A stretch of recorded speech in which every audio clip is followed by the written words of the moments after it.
I never had to pull my reserve until I wave off. I look at him.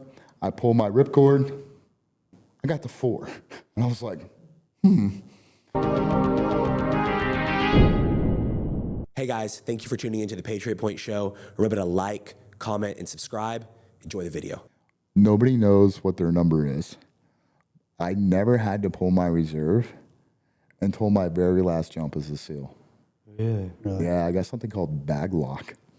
What's funny was my senior chief on one of my platoons, I was a chief now, he was senior chief at this point, and we were good friends. I really liked him. He was one of these air god kind of guys. And he's like, all right, guys, this is our last jump. It's just a qualification jump. You know, we're just going out slick. Let's have fun with this. Let's all meet up. Well, I was the heaviest guy in the stick, so I was the first guy out, right?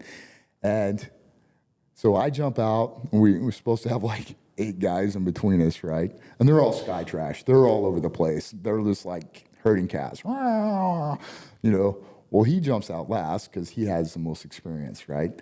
And so he comes up. And, you know, we actually meet up. We end up meeting up together, and we're looking at each other, laughing. You know, we found each other. All these other guys suck, blah, blah, blah. Right? Well, I check my altimeter, and it's, you know, we said we're going to pull by 4,500, right? I check it. I'm like, all right. I wave off. I look at him. I pull my ripcord. Nothing happens.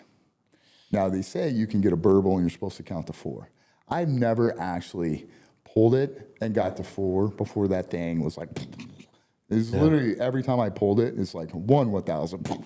I'm already going. They say you can get to 4. Never got there. I got to 4. And I was like, I look over my shoulder to check to be sure I don't have some type of air bubble. Right? They call it a burble, right? Like your pilot chute is floating, but you were just kind of blocking the air from getting it, right? Okay. So well, there's no pilot chute. I look back and I'm like, emergency procedure, I'm like, Cobra strike my reserve. Yeah.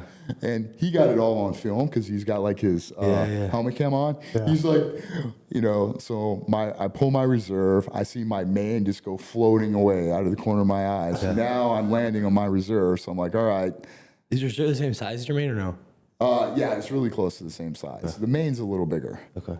But, so I'm floating in. I'm like, all right, nothing better go wrong because I do not have a backup anymore.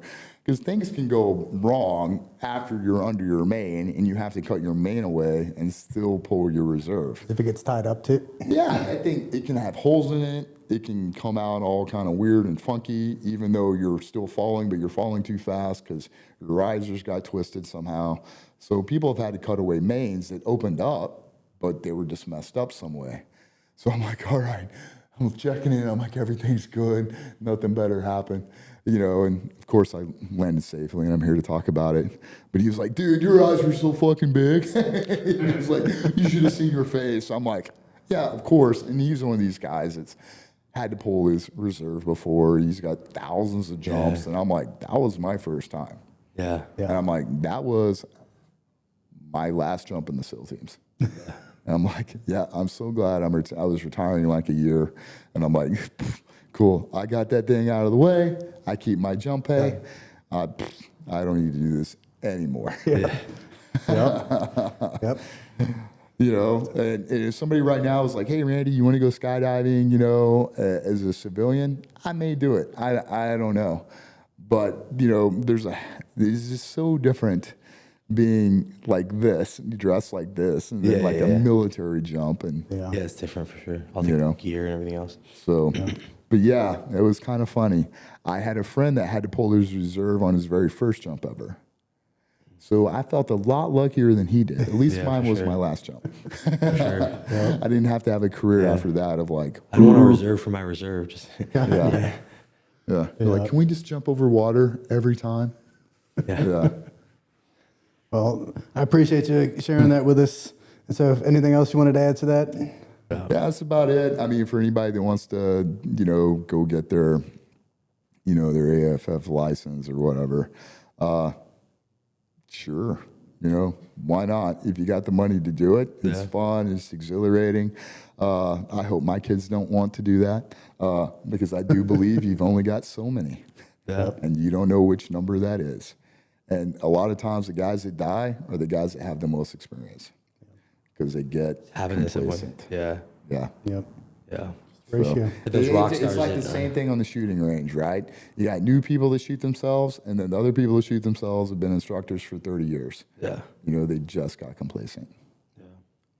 Makes sense. So complacency kills. Hey guys, thank you for tuning in. Hope you enjoyed that video. Randy Rozzell is a 22-year retired Navy SEAL veteran, former chief. He brought us some great tips in that video. If you want more tips regarding the tactical space, self-defense, firearms, and things along those lines, remember to like, comment, and subscribe.